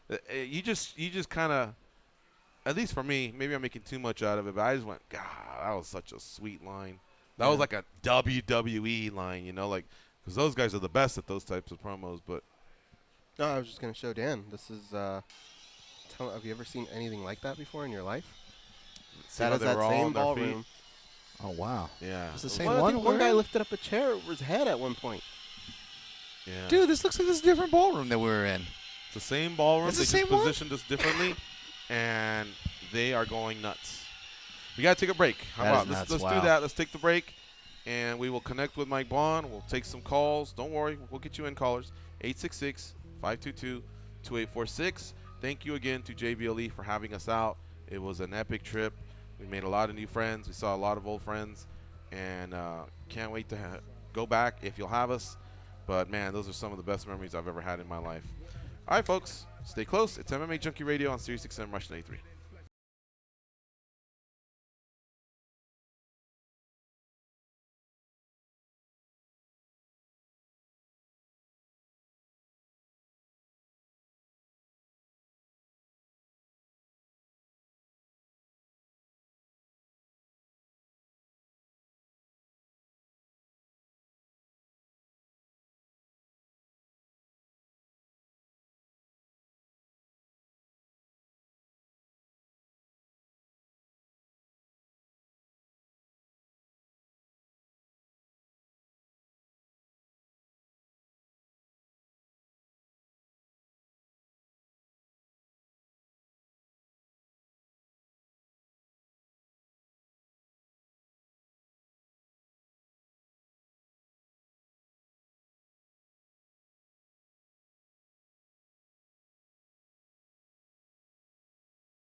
fantasy.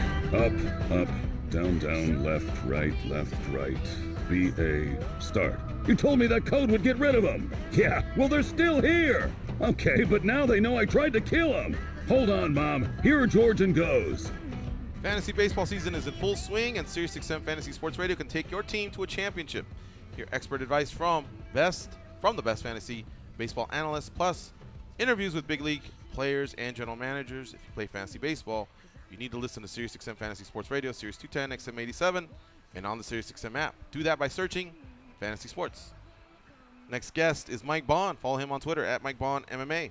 He was on the scene in Brooklyn, New York, this past week, and I imagine as a journalist, this must have been one of the most nutty weeks in his career. Not only, well, I would say especially what didn't happen inside the cage. Let's talk to him about it. Mike Bohn, how you doing, brother? Hey, I'm pretty good, and yeah, definitely one of the nuttiest weeks. Finally recovering. There was not much sleep in Brooklyn. What was your role, man? Did you have to cover Conor and the court case a little bit more, or were you focused on stats and your columns? How were you able to even address everything you needed to do and everything that needed to be done? I mean, we had a few of us down there. It was me and John, who you guys had on yesterday, and then Ken, of course, Ken Hathaway. We were at the weigh-ins for the most part when this was going on, especially Conor's when he was at the courthouse and stuff. Unfortunately, we had some people from AP there as well that were at the courthouse that were, taking video and photos and stuff like that we were able to use. And, of course, most of it was, you were able to stream it online and stuff. So it was kind of weird because there's these two major stories unfolding at once. There's all this Conor McGregor stuff going on. They're waiting for him to be arraigned. And then there's all this weigh-in drama going on. We're waiting to figure out who's going to be fighting in place of Max Holloway in the main event, what's going on, hearing all these different names, popping up. Ultimately, it was Ally Quinto. So right there, you're just following both stories at once, trying to figure out, what's going on and trying to, track each update. What about, was anyone ever able to get any form of a statement or catch up with just innocent bystanders like Caceres and Marino, who they weren't the reason that they fought, that they didn't fight? Borg had shard in his eyes, so he couldn't fight, and Artem just wasn't allowed to fight because he was part of McGregor's set. I know that they got their show. Man, the more I think about it, Mike, I think they should have got their win too. Yeah, I mean, you'd like to hope so, but as Dana White said, we're not that rich, I believe was his quote at the press conference, which I think a lot of people found pretty funny.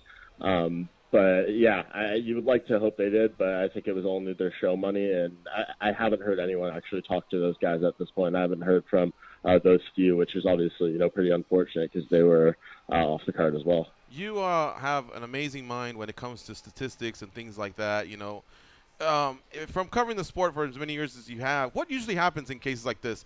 Do a lot of these fighters just prefer to get rebooked immediately if they're healthy? And is that usually what happens? Is that usually what the promotion looks to do? And have you heard from any of these fighters as far as what they may want to do going forward?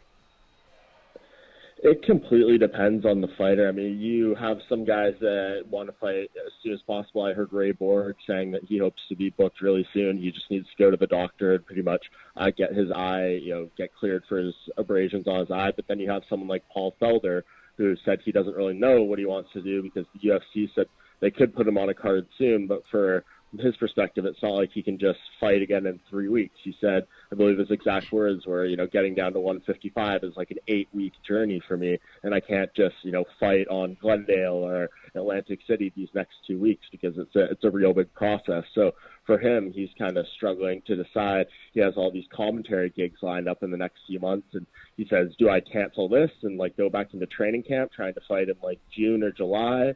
Or do I commit to this other work that I've been doing and maybe not get to fight again until September, October, because he has to go through a full training camp. So I think it just completely depends on the individual, how physically able they are to go through a whole training camp. Because you look at these guys, they did it all, right? I mean, especially Felder, he went through the entire thing, went through the entire training camp, cut all the weight, and then he didn't get to fight. That was pretty much the only thing. And obviously some of these people, like Ray Borg, he didn't go through the final stage of his weight cut, so maybe it's less of a problem for him. But yeah, I think it just really depends on what the UFC has available in terms of fight cards. Like they're not adding any more fights to card this weekend. There's already 14 on the Glendale card, so it really just depends who's available, what kind of spots they have, and everything. It's a pretty complicated puzzle to try to fix.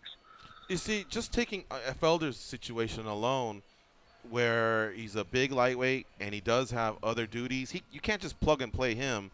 And plus, his body is one that it gets shocked for 8 weeks. You know what I mean? Yeah. And so I'm still not feeling this whole thing about we're not that rich, which the company does well. They boasted about having the best year ever in 2017. And how about the fact that they've already allocated this money? If I'm not mistaken, Mike, basically isn't it like the money's in an escrow and the fighters at the very end, you see them as they're getting cleared by doctors in the back, they're usually being handed an envelope. Well, that's your paycheck.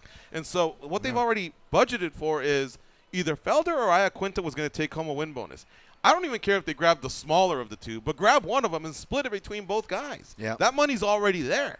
You see what I'm saying? Mike, do I got that right about the whole escrow and that money that's already been allocated for?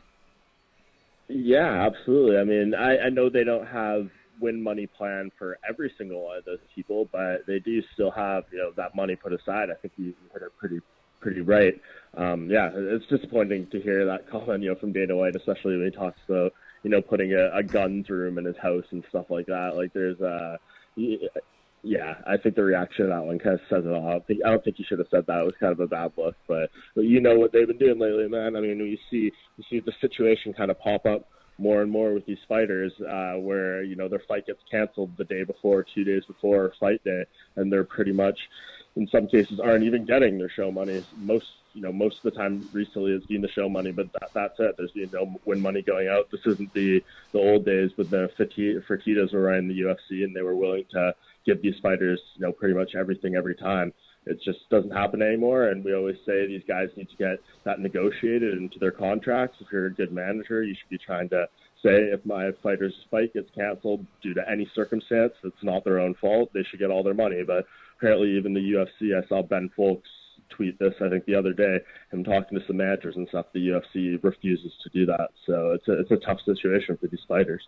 You get a comment like that, and then you see CM Punk has another fight. Yeah, You know, all that money that goes to a guy like that. Well, how can you make that And I'm not comment? asking them to reach in their pockets and do anything that they shouldn't do, but I'm telling you, I'm just going to throw numbers out there. Let's say Felder's a 50-50 guy, and Iaquinta, who's been there a little longer, let's call him a 75-75 guy. $50,000 or $75,000 did not get paid out, all right? Now, they got their show, and Al had to fight, so I probably should have chosen another fighter, maybe Pettis. But they're going to get their show, but they were going to get that anyway. A win bonus was to be paid out, so that money goes back to the company. Yeah. I just think this is a unforeseen circumstances, and I think it's a gesture that would go a long way because, again, we're not asking them to write yet another check, which, by the way, they've done in the past. I remember he said, Shogun, that was a great fight. I'm paying your taxes. Diego and Campman, you guys put on a show in Louisville, I believe it was, and he said, you guys get another $100,000 each. And I think he said the same thing with Bigfoot and Hunt. So there is a history of that. Right. And I think most of these fights that I just quoted were Zuffa era, but still, WME IMG was there to take it to new heights. So, and Dana is the president. I don't know. Fuck it, man. I don't know. Yeah, you guys talk to Mike Bohn. Let me cool down here a little bit because it's starting to piss me off a little bit the more I think about it. Well, I think you nailed it, George. I think what you just from it being a unique situation for one, more than justified, but you just did the math on the situation as far as allocated dollars, and we look at the total numbers of fights/fighters that weren't even allowed to compete. But what I want to ask to Mike is, speaking of untimely quotes, and Go's kind of touched on it with the CM Punk comment, but didn't Dana White also make a comment last week, Mike, perhaps maybe within the same day or same press conference, and it was in regards to Floyd Mayweather, but essentially confirming that they're talking. So when you hear that they're going to the table with a guy that demands as much money like that, how does that, it doesn't make them feel very good. But am I talking out of school here, Mike? Did a quote like that from Dana come out during last week's fight week about Mayweather? Yeah, I think it did. There's been a few Mayweather quotes that came out. I mean, obviously he got asked about it at the press conference too after Mayweather, the post-fight press conference after Mayweather said he would only do a UFC fight if it was working with Showtime and CBS, and then Dana had that quote calling Steve Espinoza a slimy rat and all that stuff that was pretty much just came out of nowhere. He was asked a simple question by Yeah. John Morgan about was Paul Felder actually, considered as a replacement, and he decided just absolutely ripped Espinoza. But yeah, he did have some Mayweather talk there, and yeah, and we all know how it goes. They would pay Floyd Mayweather extraordinary money if he was to come in. It would be more than probably the entire month of April's fight cards put together, but we kind of know how this business works at this point. A name like that, they're going to pay the money to, and with the WME, IMG, Endeavor era that we're kind of in, we know they have a lot of money to pay back from that big investment they put in this company. So if they're, pinching purses here and there to try to make some of that money back, it's unfortunate the way it goes. Yes, we said they were supposed to take the sport to a new level and all that stuff, and right now it just seems like they're trying to, pinch every dollar they can get, even if it comes at the expense of fighters. Mike, later on that night, we hear from like Rose Namajunas, and she talked about how shook up she was. She wasn't actually hurt, but it shook her up. And we've heard that other UFC employees were injured in that. When you ran, later on that night at the hotel, when you maybe came across some of these people that weren't affected directly, but were in that area, like what was the feeling like? I mean, were these people pretty shook up? And is this pretty much the worst thing you've ever been involved around? Yeah, it was tough because we did see Alex Davis was one person we spent some time with that night, and for him, you guys know him, you've had him on the show, he's kind of just like, oh, I'm from Brazil, we see this kind of stuff all the time. Me and Nacho Moicano and stuff weren't too rattled. It was just kind of trying to figure out what was going on, and then you saw, someone like Reed Harris, you saw he tweet, he said he was legitimately terrified for his life, and if you kind of hear the tone in his voice when he was on that bus, it definitely seemed like he was, pretty frightened, understandably so, seeing some of the footage that came out there. So everyone kind of had a different reaction to it.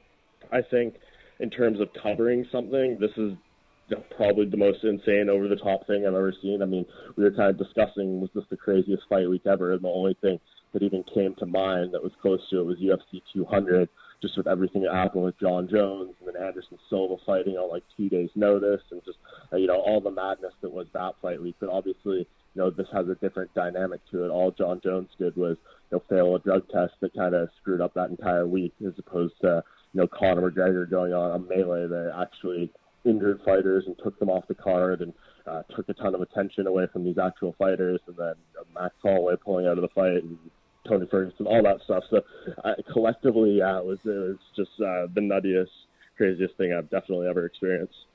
How would you handle the penalties that are going to go towards Conor McGregor? Like, what is there a fitting punishment, and what would it be?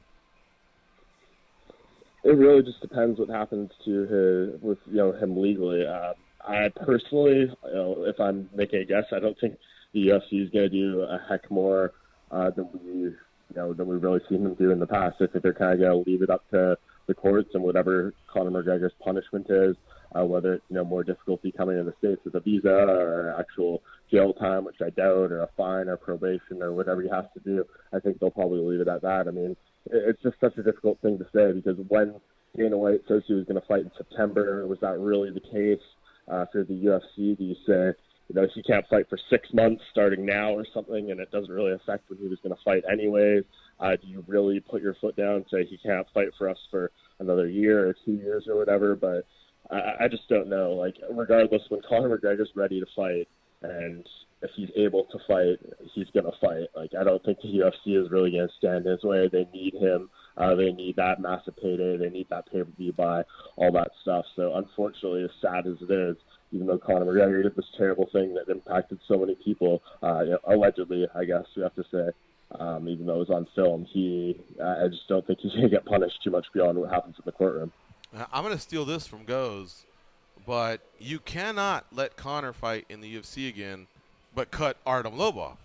No, it's not. Right? If he's permitted, standard are you setting there? Exactly. Everybody keeps talking about Artem's going to be cut and whatever, but I don't believe you can cut Artem and not cut Conor McGregor. Or am I missing something here, guys? Mike, you go first. You'd like to say so, but we all know this isn't the world that we live in. I mean, they absolutely can cut Artem Lobov and keep Conor McGregor. They can do whatever the hell they want. I mean, it sets a bad precedent. It looks awful, but what do they care? They can do whatever they want. And it doesn't look good, but that's probably what's going to end up happening, and it's just going to be what it is. Conor McGregor, as we've seen time and time again, he plays by his own rules. He does not get held to the same standards or punishment as others, and I absolutely expect that to be the case again here. Yeah. I mean, because because the world is the way it is, so to speak, Mike. I agree with you in the sense that it's going to be a much more milder form of quote unquote punishment coming from the courtroom.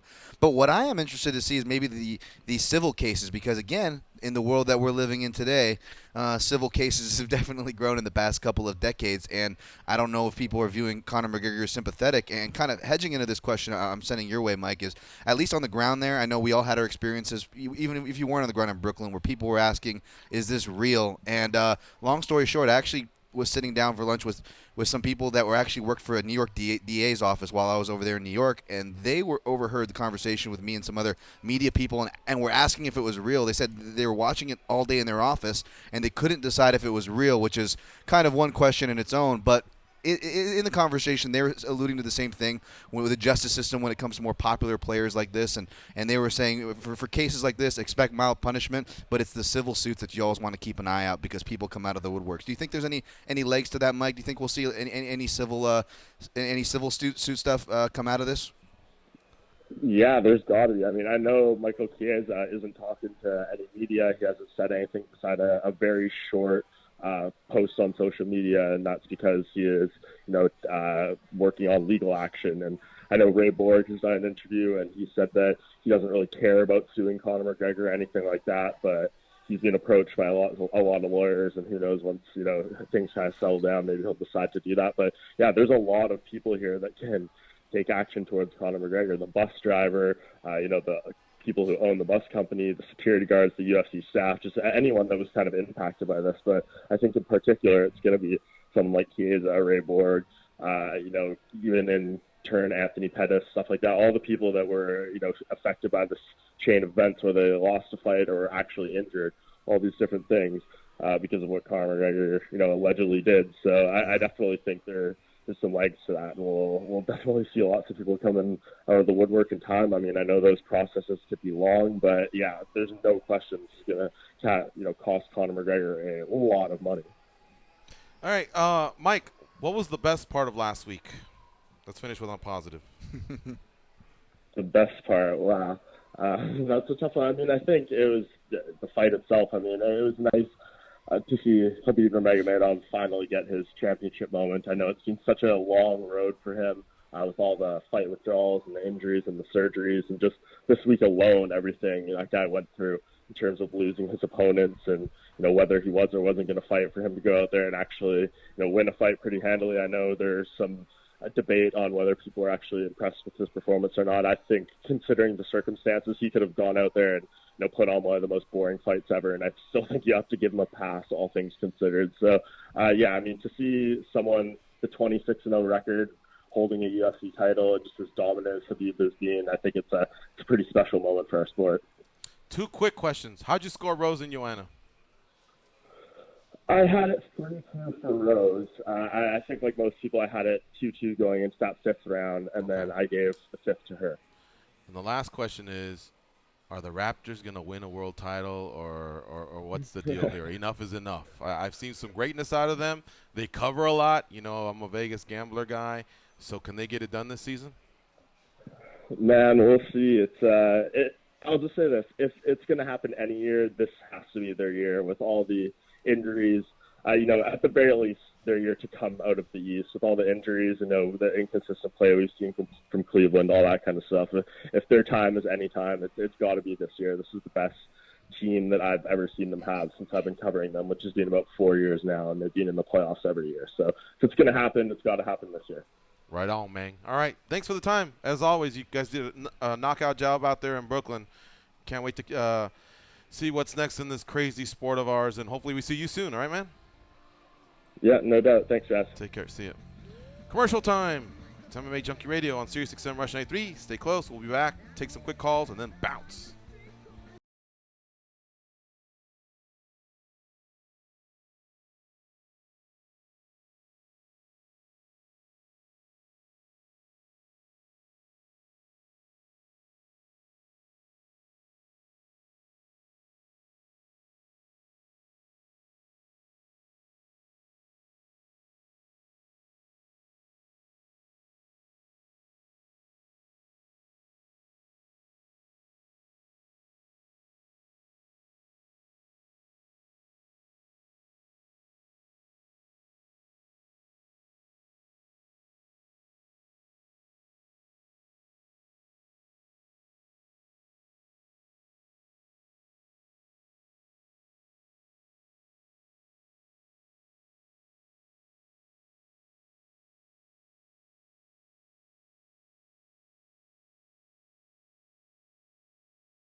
Please tap that rather large fellow on the shoulder and tell him it's time for more MMA Junkie Radio with Gorgeous George and Goes.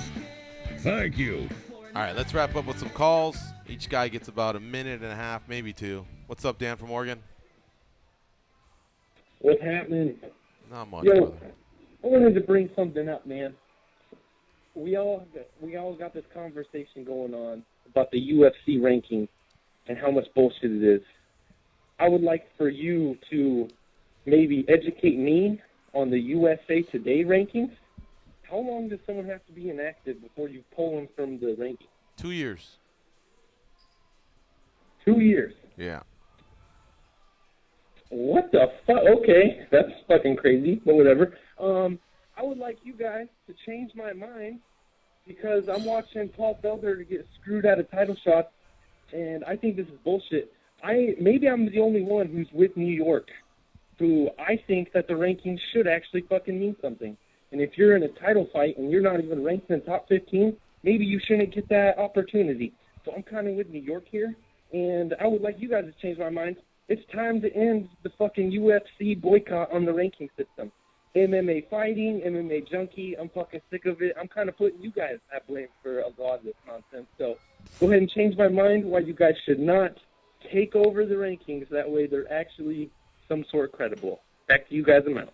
Okay. I mean, that's just easier said than done. They're independent. They can pretty much do what they want, the UFC. So Right, and plus we have our own rankings, and we rank the top lightweights, featherweights in the world. So that includes Bellator, One Championship, wherever. If you're one of the top 15 and 3 honorable mentions in the world, we want to talk about you, not just the UFC rankings. We'll talk more about that tomorrow because that deserves a longer answer than just that, more detailed answer. Mark from Philly, what's up, Mark? Yo, guys, how you doing? Good, buddy. We got about 45 seconds to a minute. What's up? Yeah, okay, 2 fast questions. Number 1 is my nephew, Paul Felder. My sister, his mother didn't get to go to the fight because he didn't get the fight. And I agree, that's the rules. I understand all that shit. But let me ask you, how do you think he would have done against Khabib? I think he would have done better than the other guys of all Thank 3 you. mentioned. And what do you think about Paul Felder fighting Eddie Alvarez in Philly? Ooh. Oh, my That'd goodness. be great. I'd love to see that fight in Oh. Philly. Great Ferry against Kensington. Coming You know, strong. that would be a big sell in Philly. Listen, man, Paul Felder's got – if Paul Felder could have got out of those first couple rounds like Al did and then started striking, you know, if Khabib wasn't able to get him down in those other rounds, Paul Felder may have had a good chance to KO him. Yep. Mark, that's a great call. We'd love to hear more from you. We're doing this again tomorrow. One other thing, guys, real fast. I think Paul would have moved his head where Al never did. Perhaps, Al buddy. never would have won. Perhaps, man. Okay, Thanks for the call. We are out of here, folks. We'll see you tomorrow. Go out there and be champions. If you see it